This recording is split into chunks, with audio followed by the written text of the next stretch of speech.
Si no me quedo sin saber. O sea, recién no las había frenado. Bueno, volviendo. Pero lo que van a definir es ese hombre eurocéntrico que tiene la capacidad de formar parte de la polis y demás, pero lo que va a dejar por fuera es todas las diferencias, todo lo que es diferente a ese hombre. ¿Sí? Diríamos, esto es una lectura mía, empieza ahí algo fuertemente o casi inherente con el capitalismo, que es las desigualdades, ¿sí? Políticas, sociales, económicas, para todo aquello que queda por fuera de esto que es definido el sujeto, el individuo, ¿sí? Como lo que hablábamos en el teórico de la subjetividad, que al ser definida deja por fuera todo lo que no entra en ese modelo definido. Depende de qué subjetividad hablamos. ¿Ves? Esto, el individuo, es un tipo de subjetividad. La noción de subjetividad, nosotros, digamos, a ver, es una construcción actual, pero que nos permite hacer una lectura para atrás. En esa lectura para atrás podemos decir, el individuo es un tipo de subjetivación que se dio en tal momento sociohistórico a través de los mecanismos de saber y poder, ¿sí? Y uno ahí podría meterse y ver todos los mecanismos que hubo de saber y de poder para construir primero ese constructo teórico, pero que a través de esas prácticas produce, modela ese tipo de sujeto. ¿Por qué? Porque es necesario para ese momento histórico. ¿Sí? ¿Sí? Es un tipo de subjetividad. Bueno, en ese momento no era pensado así, ¿eh? ¿Sí? Por eso es totalmente clara tu pregunta. Bueno, esto no sé por qué me quedó afuera. Bueno, ahora va para ir metiéndonos en lo grupal.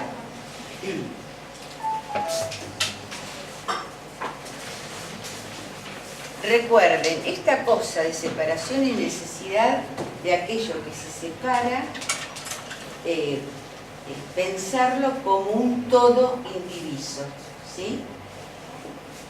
Este modo de pensamiento hace que tanto la sociedad, el individuo y el grupo de ese momento también sean pensados y estudiados desde este lugar. La sociedad como una totalidad, ¿sí? El individuo como una totalidad y el grupo como una totalidad. El grupo como una totalidad, ¿a quién le suena de los que ya vieron? Lewin, por ejemplo, ¿sí? Diríamos, acá estamos pensando entonces en el primer momento epistémico, con una gran aclaración para los que tienen segundo momento epistémico. El autor, uno de los autores que en general más se trabaja en el segundo momento epistémico, que no es el único, es Bion. ¿Sí? Bion en realidad es como una bisagra entre el primer momento y el segundo momento. Porque Bion lo que va a decir es, del grupo es una totalidad.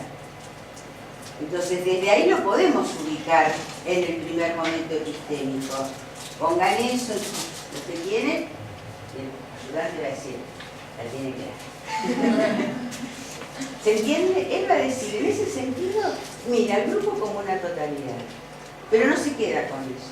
Porque es el principal referente, no, el principal no, porque es uno de los fuertes referentes del segundo momento epistémico. Porque en realidad lo que él hace en ese momento es, si bien mira al grupo como un todo, lo que él trata, salir de lo manifiesto, salir de lo observable, y entonces lo que empieza a preguntarse es, ¿qué hace que estos sujetos cuando se encuentran de pronto aparecen manifestaciones, conductas que solos no tendrían y que además se repiten de un grupo a otro grupo? Eso es el Este es el modo de pensar de Bion. El plus grupal tiene que ver con el primer momento epistémico, ¿sí? Que es el que va a decir. Es lo latente que sostiene el grupo. Lewin va a decir. El plus, ¿qué sería? Tenemos el individuo, ¿sí? Cuando los sujetos se juntan, lo que va a pasar, lo que se va a producir, es mucho más que si uno sumaría lo que hace uno, más lo que hace otro, más lo que hace otro. Hay algo cuando se juntan que desborda lo que sería la sumatoria de cada individuo. A eso se lo va a llamar el plus grupal. Primer momento epistémico. Yo ya entendía que en el primer momento epistémico el plus grupal queda invisibilizado. No, lo que... Como que se visibiliza capaz en el segundo. No sé, capaz no entendí mal. Como que es una borda, no es una borda. Claro, como que Se Lewin sabe lo eso tiene en y- cuenta, pero como que no lo estudia. Claro. Claro, eso nos dijeron en práctica. Lo dijo, creo que no. Se sabe que está el grupal, pero no es forma de abordarlo en ese momento. Ah, no, a ver, espérate. Está bien, son dos cosas distintas. Como que se da cuenta del Sí, club no, grupal, pero no sí. se estudia. Claro. No, a ver, Por eso yo pregunto. vamos a ir para atrás porque si no se arman teorías. Cuando hablamos organizadores grupales, club grupal, todo eso son designaciones, modos de intentar nominar algo de lo que sucede que se está produciendo, a ver, 100 años, no, menos, no, 80 años después. Bion no habla de organizadores psíquicos, ¿sí? Lewin no habla del grupo como un todo, ¿se entiende? Son los modos de comprensión y de denominación cuando se hacen estos estudios de cómo se armaron los conocimientos acerca de lo grupal. Los a priori serían. No. Chalay, vamos a ver. ¿Cómo? Perdón. Los actores Sí, tenían los referentes teóricos. claro, Por ejemplo, son- Bion es un referente teórico, Melanie Klein. claro. A ver, vamos al porque no llego al tercer momento. Pero entiendo que es una dificultad entonces, en la transmisión probablemente. Insiste esto de los a priori, no tiene que ver en este momento con esto, pero lo incluyo porque si no se les arma ahí como un obstáculo en la cabeza. A priori es, diríamos, cada uno de nosotros cuando piensa, cada autor cuando piensa, no lo hace en el vacío, ¿sí? Siempre se va a sostener en algún concepto, en alguna teorización previa que le antecede del mundo posible, de lo existente, de las teorías posibles o conceptos posibles, de acuerdo a lo que ese autor va a ir pensando de lo que es un grupo, va a tomar de acá y de acá. Arma su caja de herramientas, no lo pongan así, pero es entre comillas, de los autores y teorías previas a su conceptualización. Se basa, y uno cuando lo estudia ve, digamos, esas líneas por donde están presentes. Cuando vos decís Bion, Melanie Klein, perfecto, ¿por qué? ¿Me van siguiendo? ¿Aclara? Es como decir el paradigma del conjunto. No, paradigma es de los Antecedentes teóricos sería. antecedentes teóricos. Eso es. ¿Sí? Claro. Antecedentes teóricos. Aportes que toman otras ciencias de esa época, cosas así. Sí, son los... No, no es difícil. Son los antecedentes teóricos. Yo creo que acá, no, lo que pasa, chicos, yo intento, digamos, difícil no es, pero me parece que probablemente se me ocurre pensar que probablemente haya conocimientos previos que ustedes van teniendo a lo largo de la carrera que deben entrar en contraposición y por eso les arma dificultad para aprender. ¿Se entiende? Me parece que va por ahí. Es sencillo, el a priori Es una manera de decir. Se podría decir los antecedentes teóricos, los antecedentes conceptuales, lo previo a que el sujeto arme su teoría, pero se sostienen muchos de ellos, ¿sí? Y después creará lo propio. A ver, para ponerlo un ejemplo bruto, ¿sí? Pero que por ahí nos podemos entender, cada uno de nosotros decimos, no, pero yo soy esto, soy lo otro. Sí, querida, pero para ser quién sos, está sostenida, ¿sí? en el pensamiento, en las ideas, en una familia, en una genealogía familiar, ¿sí? En las instituciones que te armaron. Esos son nuestros antecedentes. Después uno, en el mejor de los casos, ¿sí? En el mejor de los casos, con eso uno va armando, desarmando y produciendo algo nuevo. ¿Sí? Bueno, ¿se quedó más o menos? Ahora ayúdenme a volver. ¿Dónde llegamos acá? Porque...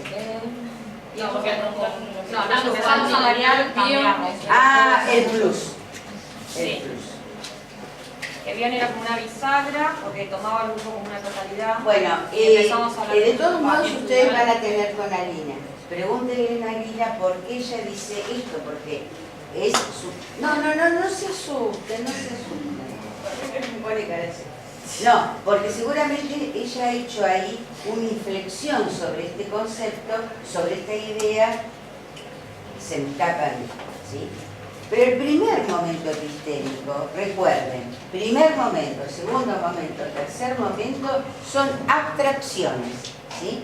Son un modo de pensar la construcción de los conocimientos de lo grupal como podrían ser otros. Es un modelo, a un modo comprensivo que a nosotros nos resulta sumamente interesante porque no es cronológico, más allá que vieron que tiene cierta cronología, pero digamos, no es un recorrido cronológico de quién fue el primero que empezó a armar alguna teoría sobre los grupos. Están nucleados a través de un criterio. ¿Cuál es el criterio? Epistémico. ¿Sí? ¿Sí?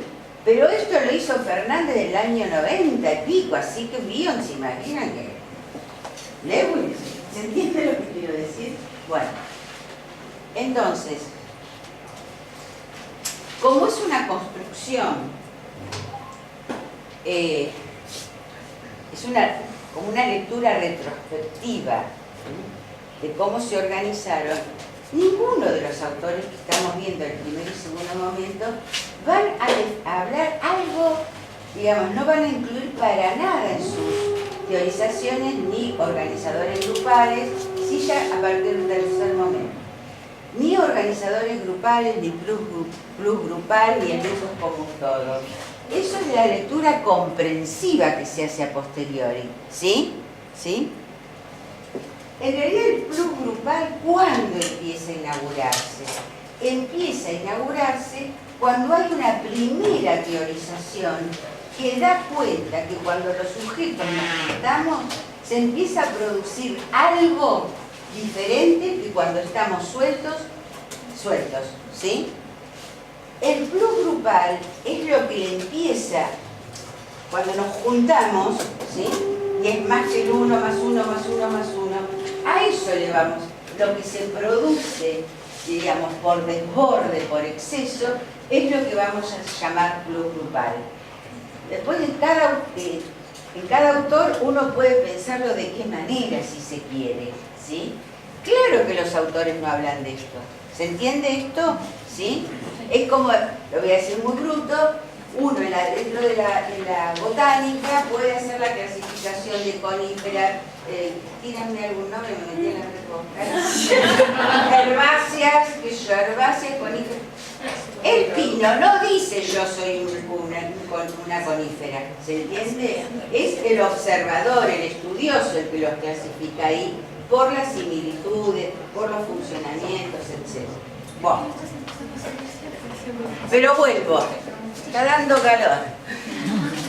Sociedad, individuo, grupo, en ese momento que coincide con el surgimiento, coincide no, es lo que va a dar lugar a las ciencias sociales por la necesidad sociohistórica de entender cómo funciona el sujeto y el individuo, cómo funciona la sociedad, y que eso va a dar lugar a las ciencias sociales o humanísticas, van a ser pensadas como una unidad, como un todo, ¿sí?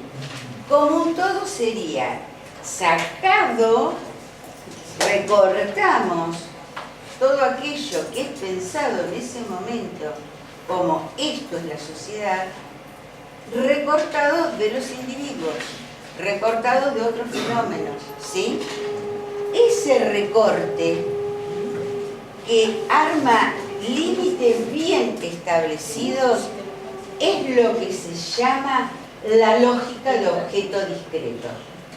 Voy a estudiar el recorte, lo que pasa dentro, ¿sí? ¿Capichi? Bien. ¿Puede repetir lo de la lógica? Lo dije con mis términos. Pero no está demasiado mal, parece. Es el recorte del marco teórico, el marco... No.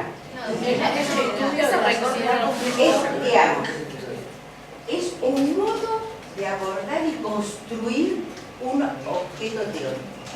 ¿Sí? Verá. ¿Cómo se lo construye? Previamente se dice, la sociedad, voy a decir qué es la sociedad. Para eso saco todo por fuera de lo que yo creo que no es la sociedad. ¿Qué va a quedar afuera en ese momento? Va a quedar afuera los sujetos, van a quedar afuera los sociohistóricos, ¿sí? ¿Y por qué queda afuera los sociohistóricos? Porque es un momento en la conceptualización de la ciencia, de las teorías, en donde tiene que ser universal y permanente. Entonces los sociohistóricos te arman justamente la disponibilidad, ¿sí? Bueno, y se las va a pensar entonces como totalidades indivisas. La sociedad por un lado, el sujeto por otro lado, los grupos, se arma el candón de ahí. ¿Qué son los grupos? Entonces, no voy a meterme en esto, pero deben saber, es la famosa y costosa antinomia entre psicologismo y sociologismo. De un lado uno, de un lado otro, se pelearon, pero en la pelea en realidad están dentro del campo de fuerzas del Bourdieu, están peleando ahí a ver quién tiene la hegemonía, ¿sí? Si lo individual, lo psicológico o lo sociológico. Por eso decimos que son pensados, construidos desde estas luchas de fuerza como campos antagónicos, como campos antagónicos. ¿Qué te pasa? No, está bien, pensé que te pasaba algo. Vuelvo. Estas construcciones, por eso dije el campo de fuerzas, que sería otra manera de pensarlo, son los efectos de los dispositivos de saber y poder de la vida. ¿Sí? Bueno, ahora, el grupo no es la sociedad, no es el individuo, ¿qué es? Entonces, aclaro, porque a veces se confunde. En un momento determinado, lo que aparece es pensar y conceptualizar al grupo como lo que intermedia, lo que está entre la sociedad y el sujeto, ¿sí? Por eso hablan de campo de intermediación, que en realidad podríamos decir es una resolución. Lo decimos ahora que somos unos piolas bárbaros porque pasó un montón de tiempo, ¿sí? Y porque hemos visto que se puede pensar de otra manera. Pero digamos, en esta mirada comprensiva en relación a aquel momento, lo que uno puede decir es que había un fenómeno, un existente, que era notorio, que era algo que era diferente al sujeto solo o a la sociedad en su totalidad, que eran los sujetos reunidos, y que era observable que cuando estaban reunidos algo diferente se pasaba, sucedía, que no era enteramente espejo de lo que pasaba en la sociedad, ni enteramente espejo de lo que le sucedía al sujeto individual, ¿sí? Entonces, ese grupo, eso nuevo, en ese momento se lo metió acá en el medio, ¿no? Entre la sociedad y el individuo y el grupo. Y ahí es cuando empieza a decirse que el grupo es la intermediación o el campo intermediario entre el sujeto y la sociedad. Pregunta, ¿no? Sí. ¿No es esa forma de resolver esa tensión entre sociedad e individuo en esa época? En esa época es el intento de resolver la tensión singular colectiva. ¿Sí? Sí. ¿Estás hablando del primer momento? Esto tiene que ver con el primer momento.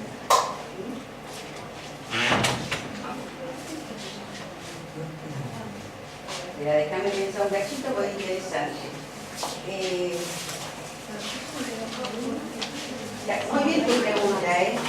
Escuchen, chicos, más allá de que si no lo tienen claro no se metan en ese. Es buena la pregunta. ¿Ves lo que es poder problematizar? En realidad implica el primer y segundo momento epistémico, o por lo menos el inicio de muchos autores del segundo momento epistémico. Bion, por ejemplo.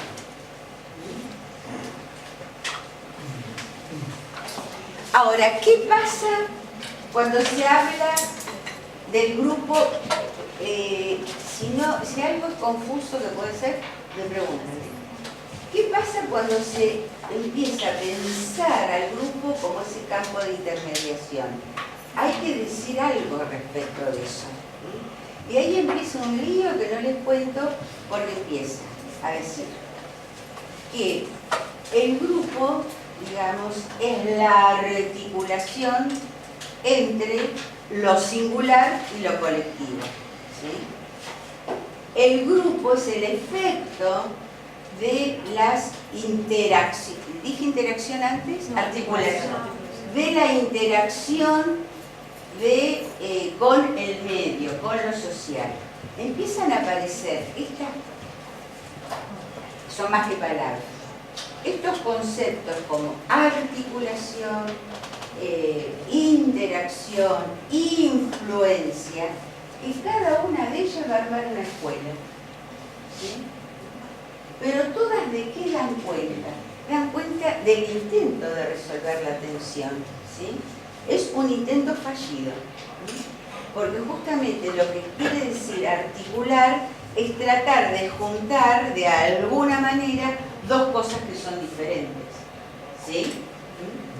Por eso la noción de subjetividad con la que nos manejamos actualmente da un vuelco y ya no es necesario pensar, digamos, si hay que resolver o no la tensión.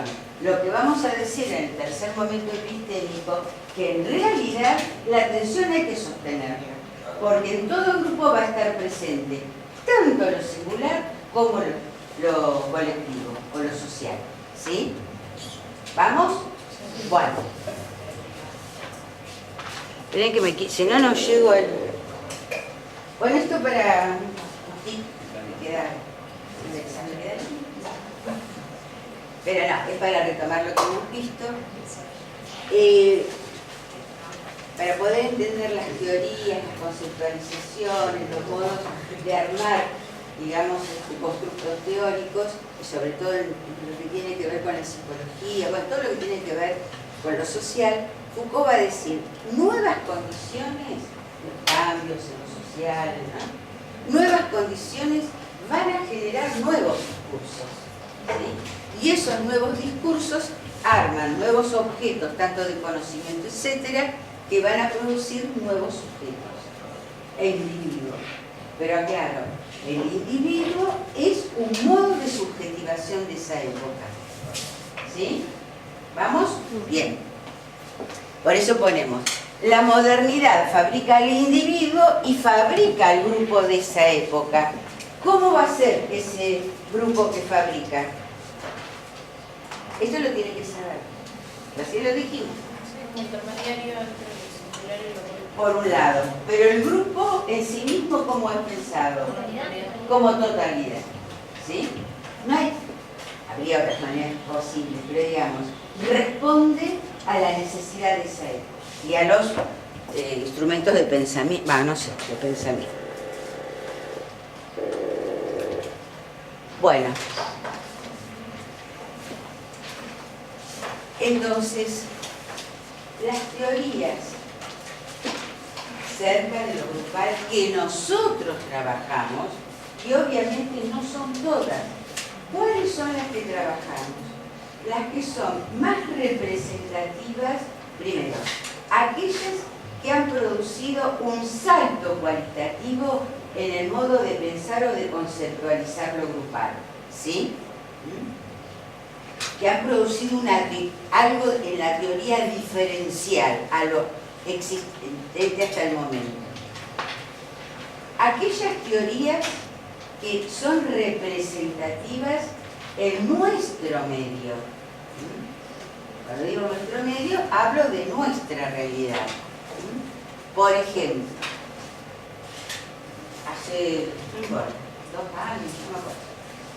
Vieron que cada tanto vienen estudiantes de otros países a estudiar.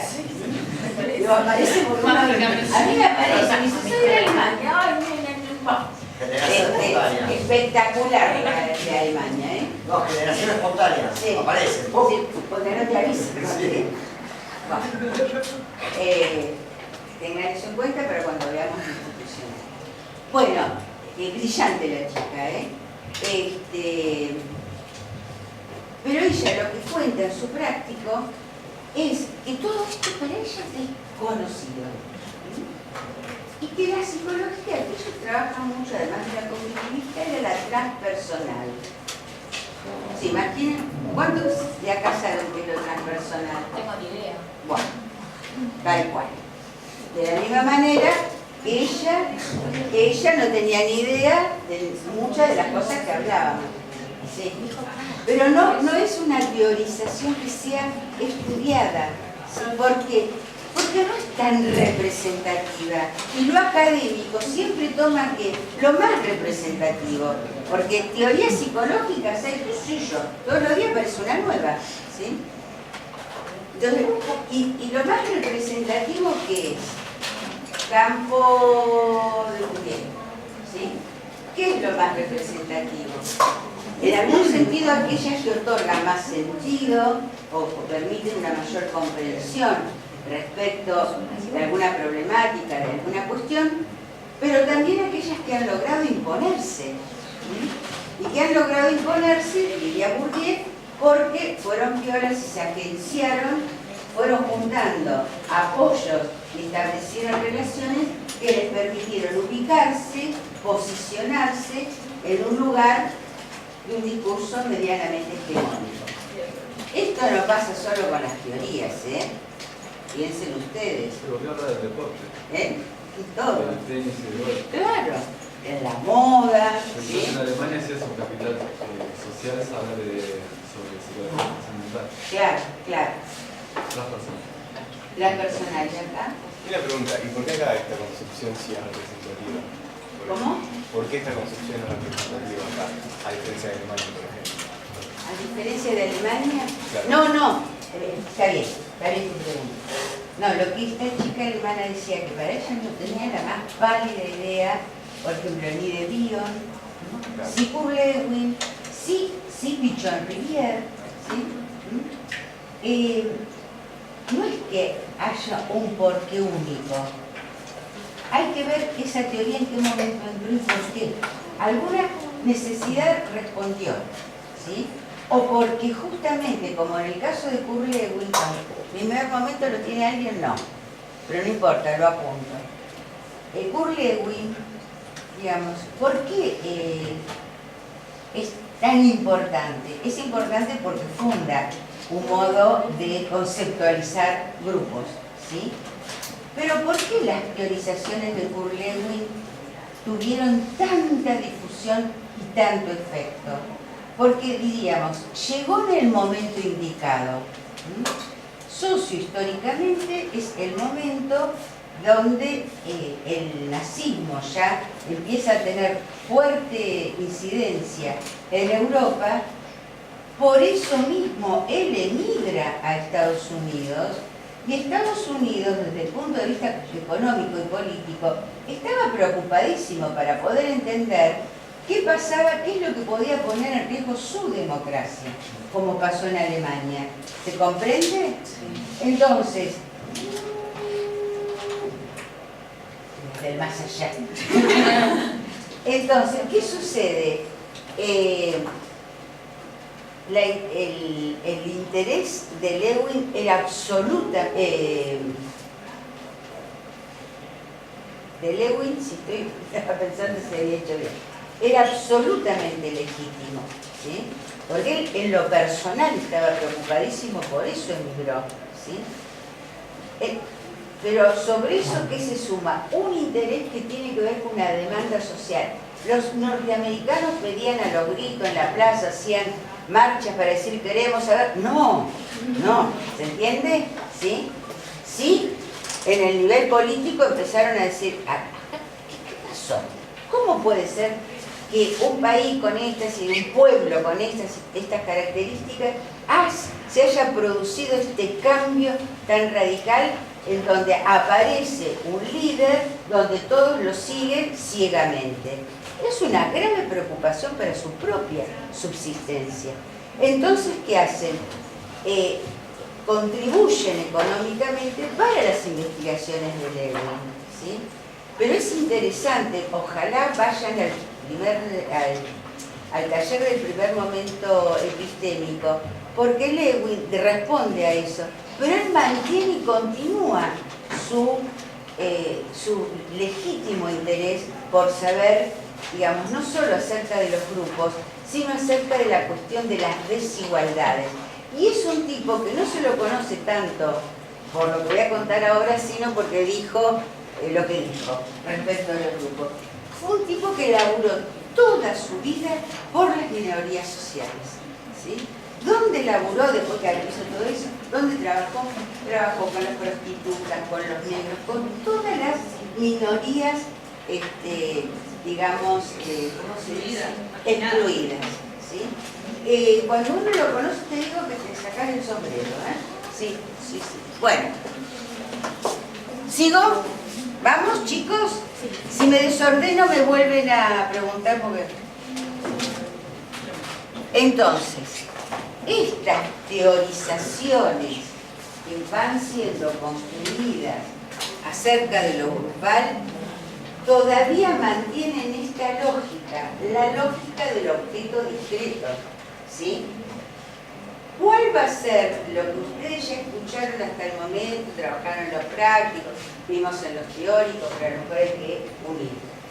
¿Cuál va a ser lo que se va a oponer o va a decir, digamos, no es suficiente con la lógica del objeto discreto? Bien, ¿a través de qué propuestas? Porque era difícil ver las fronteras entre cada nivel de objeto discreto para entender la realidad. Pero hay una propuesta, ¿sí? Para todos, ¿eh? Chicos. ¿La paradigma de la complejidad? No es de la complejidad, es lo transdisciplinar, ¿sí? Mucha gente, ya que mencionaste el paradigma de la complejidad, digo esto a título informativo. No, es muy diferente, porque en realidad, ojo, el paradigma de la complejidad tiene una meta a lograr, ¿sí? Pero es muy interesante muchas de las cosas que dice. Si uno se desmarca, digamos, de quedar adherido a ese tipo de paradigma. Y aclaro, ustedes van a ver en muchos textos que hablan de la complejidad. Por eso en general yo nunca lo menciono como paradigma, ¿sí? para lo grupal. ¿Por qué? Porque el paradigma, Moren, lo que pretende y tiene todo el derecho del mundo, es que las contribuciones, muy parecido a Pichón en ese aspecto, que las diferentes contribuciones de las diferentes disciplinas acerca de un tema armen una teoría universal. total. ¿Sí? Una teoría total. ¿Sí? O integral. Y Pichón creo que entraría en el segundo momento, porque está, por lo que estamos viendo, estaría... Pichón, muy bien. Pichón entraría en el segundo momento epistémico, ¿sí? Con una gran salvedad, que él en realidad hace una propia propuesta epistemológica, que es la epistemología convergente, ¿sí? Por eso decía que es bastante... Porque habla de los, como vos decías, de ir poniendo, pero a diferencia de la transdisciplinariedad, él era como la búsqueda de una totalidad, de una universalidad. La pretensión es que es válida, es legítima, que si se van juntando todos los diferentes saberes y aportes en relación también. Sí, fue muy rico como sí, lo dio un pensó. salto brutal en relación a una temática o a un problema. Se podía lograr un conocimiento mucho más integral y mucho más acabado, que llevaría, digamos, como en relaciones un pensamiento casi como de la totalidad. Pero a ver, que nosotros hablemos ahora de transdisciplina en modo alguno significa que lo que se hizo antes no sirvió. No, se puede hablar de esto porque estuvo esto, claro. ¿sí? ¿Se entiende? Y porque además, porque a veces uno al autor le exige algo, sí, porque está muerto en general, porque no hablas con él, porque si no, no le exigís, no le haces una pregunta. Pero quiero decir, se le exige ciertas cuestiones que no entendió, que no consideró, porque nosotros, ¿sí?, estamos atravesados ahora por otros pensamientos y otros logros que en aquel momento no estaban presentes, ¿sí? Siempre hablamos de la época. Exactamente, exactamente. Él, digamos, observaba su época y teorizaba en base a lo que... Claro, es como decir, ¿por qué Newton no dijo, no se apioló y no dijo lo que dice Einstein? Sí, bueno, eso. Einstein no hubiera podido si hubiera estado en Newton. Bueno, por eso decía... Entonces, tanto chicuelos. El primer momento, con sus diferencias, como el segundo momento epistémico, también tienen que ver con lógicas de objeto discreto, ¿sí?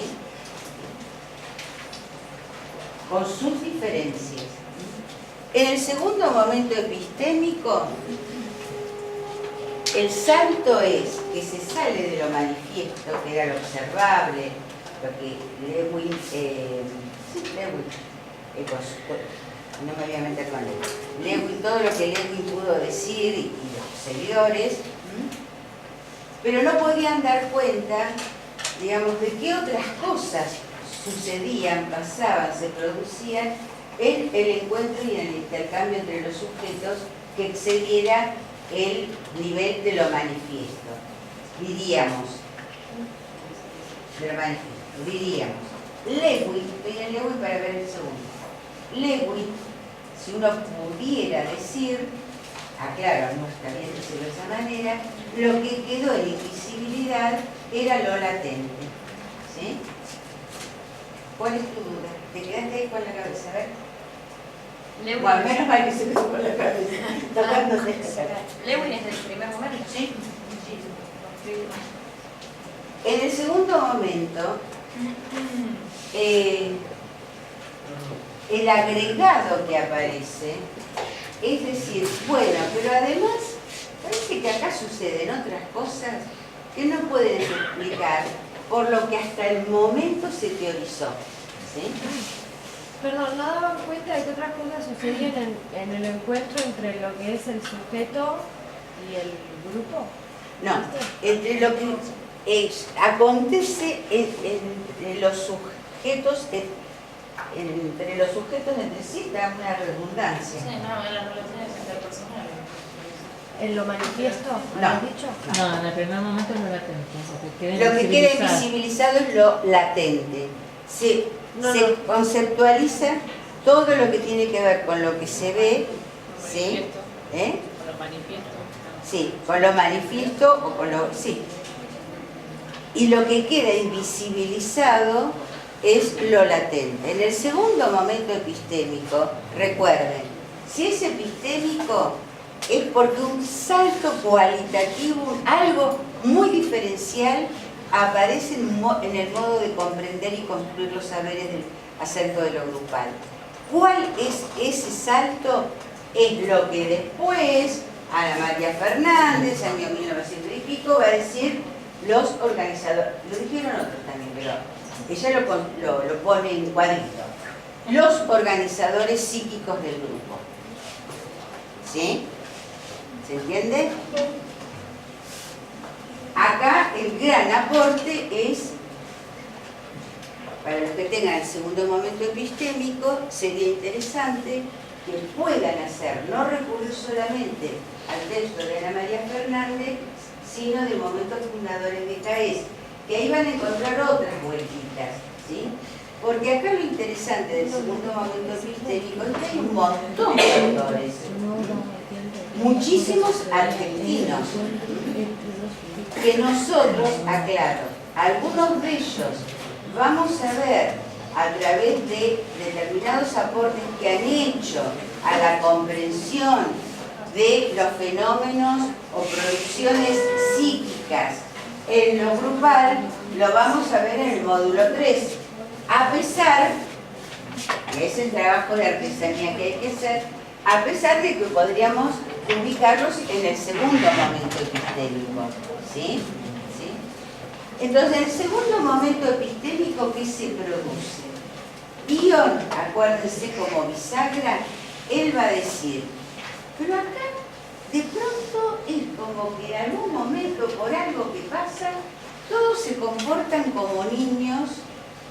Lo de niños lo digo yo. Él va a decir, se comportan regresivamente, ¿no? Y ese comportamiento regresivo tiene un arma como una figura. Y esa figura él le pone el nombre de dependencia. ¿Dependencia de qué? Lo regresivo es entre los integrantes del grupo y arman un vínculo de dependencia en relación con él. ¿Sí? ¿Él por qué lo piensa de este modo? Porque sus referentes teóricos, sus a priori conceptuales, es Melanie Klein. ¿Sí? Y de hecho, el nombre, si ustedes se detienen, los nombres, que es re interesante, porque los nombres que él le pone a los supuestos básicos tienen que ver, Son muy semanalitos. Lo que plantea Klein. tiene que ver con dos cosas. A ver, digo esto, pero como una tip, diríamos. Ya ni me acuerdo quién, creo que Foucault, no importa. Alguien dice, toda teoría tiene un rastro biográfico del autor. Quiere decir que por más que uno esté teorizando sobre el color de la rosa mosqueta, si la teorizás algo de tu propia historia, de tus intereses, algo ahí, a veces es profeso y otras veces algo se filtra. En los nombres que le pone, no corazón, gracias, está bien, pero no te guapo. En los nombres o en las denominaciones que él le pone a los supuestos básicos está presente la teoría kleiniana y su pertenencia al ejército. La historia de Bion, si tienen tiempo, léanla, porque la verdad es muy triste en un punto, muy triste. Yo lo conocí, porque vino a la Argentina, un tipo muy serio, no desafectivo, pero muy serio. Ahora, cuando hablaba, le pegaba en el palo, ¿no? En el sentido de que se hacían supervisiones sobre diferentes materiales y el tipo no hablaba, y de pronto, tic, ¿sí? Cuando hay una comprensión clínica, nosotros conocemos acá trabajamos de Bion solamente de lo grupal. Él tiene toda una teorización respecto del funcionamiento de la mente que es espectacular. No se ve en las carreras de psicología. Bueno. Profe, tengo una pregunta. Qué suerte, tengo una suerte. Dale. Acá era, el teórico pasado decía la diferencia de dos escuelas, de la francesa y... Bien, bien, bien. En el segundo momento epistémico, claro, si ustedes ven momentos fundadores, ¿sí? Perdón, si leen desde Caes, él, con todo su derecho, él hace una lectura de otro tipo, pero es muy interesante. Él va a decir que la complejización respecto a la comprensión respecto de los grupos y la atención sobre los grupos se va a dar en momentos muy específicos y son en los momentos previos de y posguerras. Fíjense, la mirada de él va a estar puesta en otro punto diferente, porque no es epistémico, diríamos. Él hace una lectura, digamos, de fenómenos sociales que a su entender han provocado una mayor mirada y necesidad para conocer qué pasa en los grupos y se teoriza. ¿Sí? ¿Sí? Entonces, en el segundo momento epistémico, bueno, Bion, insisto, se lo considera mucho, pero está entre los dos, ¿sí? Primero y segundo momento. Acá vamos a encontrar Pichon-Rivière, menciona algunos, Pichon-Rivière, vamos a encontrar Ancier, que algo vamos a leer de él en el segundo y el tercer módulo, los primeros aportes de René Caes, los primeros, no los últimos. Vamos a encontrar todo lo que tiene que ver con la Escuela Argentina de Grupos, Marilanger, Perdidos allá en el tiempo, digo en el tiempo porque ya ni me acuerdo las fechas, pero digamos, son muy... Greenberg, ¿cómo? ¿Quién decía lo de que en pre y posguerra se René complejizaba? Caes. En el textito, el capítulo del momento fundador. Otros autores, Marcos Bernal, argentino, en un aspecto también lo podemos ubicar en el segundo momento epistémico, pero pisando el tercero, sería digamos, ¿cómo? Como el bisagra de... Como bisagra, pero para el otro lado, ¿sí? Marcos Bernal, la Escuela Argentina de Psicología de Grupo. ¿Sí? Ah, miércoles, bueno, gracias. Bueno, tercer momento epistémico. Ay, si tenés razón, bueno, usted bueno. El tercer momento epistémico, como subtítulo, le podemos varios. Pero me parece que en esta lectura lo más fuerte sería digamos, donde empieza a sentirse, empieza la necesidad de dar cuenta de que las lógicas de objeto discreto empiezan a ser absolutamente insuficientes para comprender, por lo menos en nuestro campo, para comprender el campo de lo grupal, o comprender lo grupal. Por eso yo les puse acá el término, que creo que lo pone Fernández también, agotamiento del objeto discreto. También podríamos decir hacia la transdisciplinariedad, ¿sí? También podríamos decir el pensamiento y la construcción del grupo como campo de problemas. Los tres valen, y los tres tienen que estar incluidos si a ustedes les toca tercer momento epistémico, ¿sí?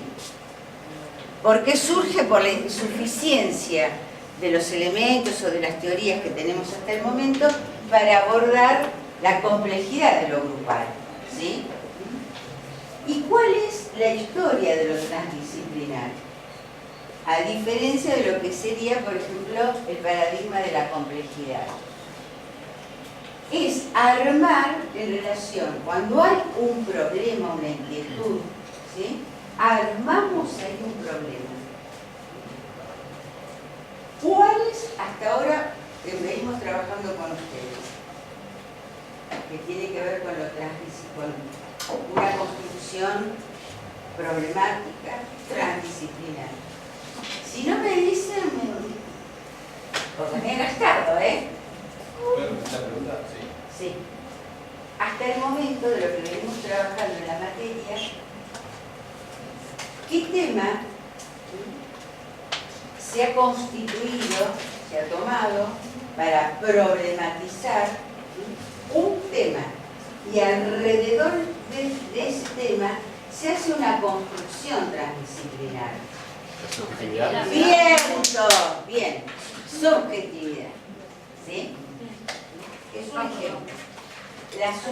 La problemática de la producción de subjetividad es un constructo para poder entender parte de qué nos sucede cuando estamos en grupo, pero es una construcción inacabada, abierta, porque no puede ser de otra manera, pero digamos, pensada y estudiada transdisciplinarmente. Excede el campo de la psicología. ¿Sí? ¿Se entiende? ¿Sí? Bueno, esto lo paso porque me quiero meter en esto. Bueno, el tercer momento epistémico, ¿qué implicaría? En el trabajo